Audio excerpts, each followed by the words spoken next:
I am writing this under an appreciable mental strain, since by tonight I shall be no more, penniless and at the end of my supply of the drug which alone makes life endurable. I can bear the torture no longer, and shall cast myself from this garret window into the squalid street below. Do not think from my slavery to morphine that I am a weakling or a degenerate. Once you have read these hastily scrawled pages, you may guess, though never fully realize, why it is I must have forgetfulness or death. It was in one of the most open and least frequented parts of the broad Pacific that the packet of which I was supercargo fell victim to the German sea raider.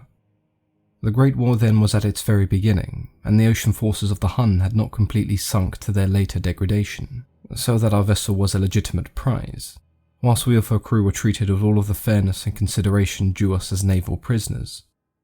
So liberal indeed was the discipline of our captors that 5 days after we were taken, I managed to escape alone in a small boat with water and provisions for a good length of time. When I finally found myself adrift and free, I had but little idea of my surroundings. Never a competent navigator, I could only guess vaguely by the sun and the stars that I was somewhere south of the equator. Of the longitude I knew nothing, and no island or coastline was in sight. The weather kept fair, and for uncounted days I drifted aimlessly beneath the scorching sun, waiting either for some passing ship or to be cast onto the shores of some habitable land. But neither ship nor land appeared, and I began to despair in my solitude upon the heaving vastness of unbroken blue. The change happened whilst I slept. Its details I shall never know, for my slumber, though troubled and dream-infested, was continuous. When at last I awaked, it was to discover myself sucked into a slimy expanse of hellish black mire, which extended about me in monotonous undulations as far as I could see, and in which my boat lay grounded some distance away. Though one might well imagine that my first sensation would be of wonder at so prodigious and unexpected transformation of scenery, I was in reality more horrified than astonished, for there was in the air and the rotting soil a sinister quality that chilled me to the very core. The region was putrid with the carcasses of decaying fish and other less describable things which I saw protruding from the nasty mud of the unending plain. Perhaps I should not hope to convey in mere words the unutterable hideousness that can dwell in absolute silence and barren immensity.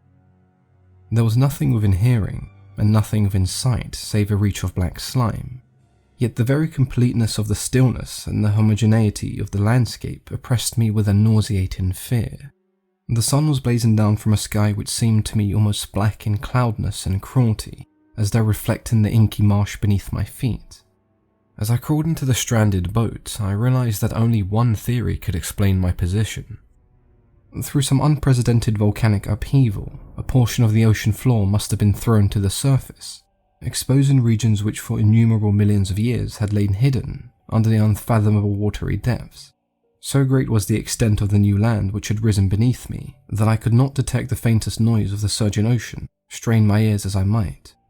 Nor were there any seafowl to prey upon the dead things. For several hours I sat there thinking or brooding in the boat, which lay upon its side and afforded a slight shade as the sun moved across the heaven. As the day progressed, the ground lost some of its stickiness and seemed likely to dry sufficiently for travelling purposes in a short time. That night I slept but a little, and the next day I made myself a pack containing food and water, preparatory to an overland journey in search of the vanished sea and possible rescue. On the third morning I found the soil dry enough to walk upon with ease. The odour of the fish was maddening, but I was too much concerned with graver things to mind such a slight evil, and set out boldly for an unknown goal. All day I forged steadily westward, guided by a faraway hummock which rose higher than any other elevation on the rolling desert. That night I encamped, and on the following day still travelled towards the hummock, though the object seemed scarcely nearer than when I first espied it. By the fourth evening I attained the base of the mound, which turned out to be much higher than it appeared from a distance, an intervening valley setting out in sharper relief from the general surface. Too weary to ascend, I slept in the shadow of the hill. I know not why my dreams were so wild that night, but ere the waning and fantastically gibbous moon had risen so far above the eastern plain, I was awake in cold perspiration, determined to sleep no more. Such visions that I had experienced were too much for me to endure once again. And in the glow of the moon I saw how unwise I had been to travel by day. Without the glare of the parching sun, my journey would have cost me less energy, indeed. I now felt quite able to perform the ascent which had deterred me at sunset. Picking up my pack, I started for the crest of eminence. I have said that the unbroken monotony of the rolling plain was a vague source of horror to me, but I think my horror was greater when I gained the summit of the mound and looked down on the other side into an immeasurable pit or canyon, whose black recesses the moon had not yet soared high enough to illume. I felt myself on the edge of the world, peering over the rim into the fathomless chaos of eternal night. Through my terror ran curious reminiscences of Paradise Lost, and of Satan's hideous climb through the unfashioned realms of darkness. As the moon climbed higher in the sky, I began to see that the slopes of the valley were not quite so perpendicular as I had imagined. Ledges and outcroppings of rock afforded for fairly easy footholds for a descent, whilst after a drop of a few hundred feet, the declivity became very gradual. Urged on by an impulse that I cannot deftly analyze, I scrambled with difficulty down the rocks and stood on the gentle slope beneath, gazing into the Stygian deeps where no light had yet penetrated. All at once my attention was captured by a vast singular object on the opposite slope, which rose steeply about 100 yards ahead of me, an object that gleamed whitely in the newly bestowed rays of the ascending moon. That it was merely a gigantic piece of stone I soon assured myself, but I was conscious of a distinct impression that its contour and positioning were not altogether the work of nature. A closer scrutiny filled me with sensations that I cannot express, for despite its enormous magnitude, and its position in an abyss which had yawned at the bottom of the sea since the world was young, I perceived beyond a doubt that the strange object was a well-shaped monolith, whose massive bulk had known workmanship and perhaps the worship of living and thinking creatures. Dazed and frightened, yet not with a certain thrill of a scientist's or an archaeologist's delight, I examined my surroundings more closely. The moon, now near the zenith, shone weirdly and vividly above the towering steeps that hemmed in the chasm, and revealed the fact that a far-flung body of water flowed at the bottom, winding out of sight in both directions and almost lapping at my feet as I stood on the slope. Across the chasm, the wavelets washed the base of the Cyclopean monolith, on whose surface I could now trace both inscriptions and crude sculptures.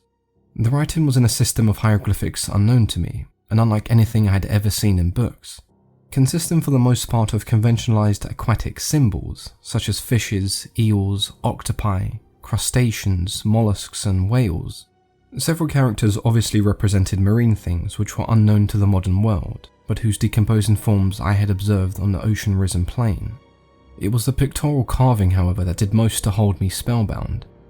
Plainly visible across the intervening water, on accounts of their enormous size, were an array of bas-reliefs whose subjects would have excited the envy of Dore.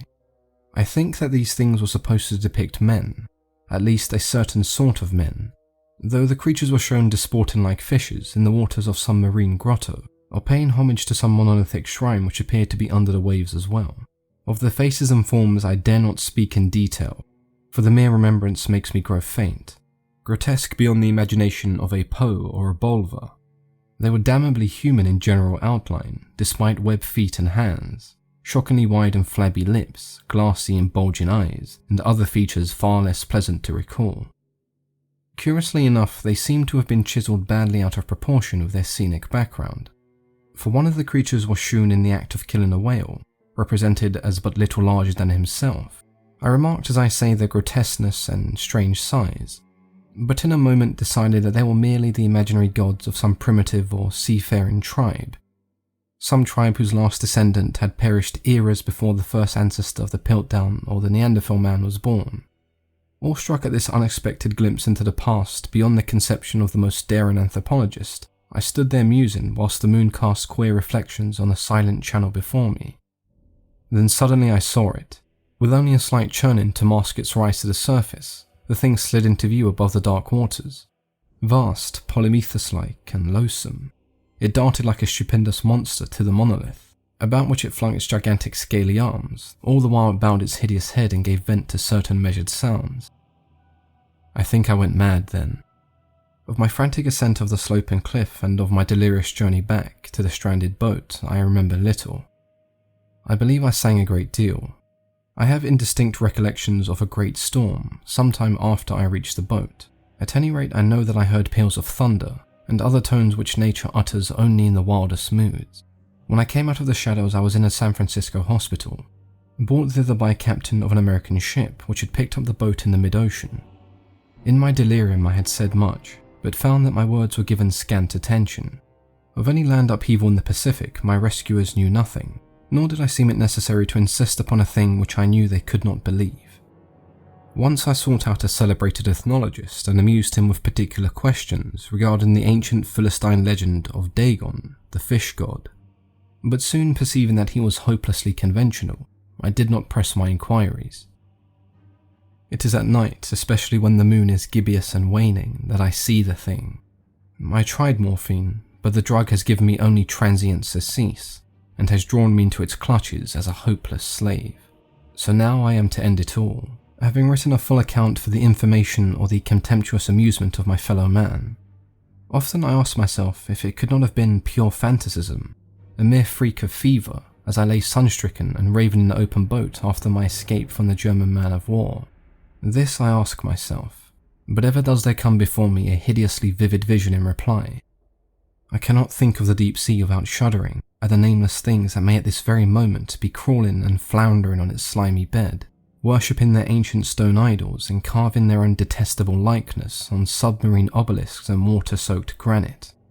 I dream of a day when they may rise above the billows to drag down in their reeking talons the remnants of puny, war-exhausted mankind, of a day when the land shall sink and the dark ocean floor shall ascend amidst universal pandemonium.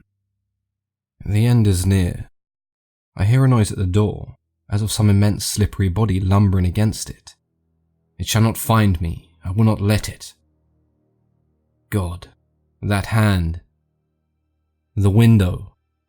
Yes, the window.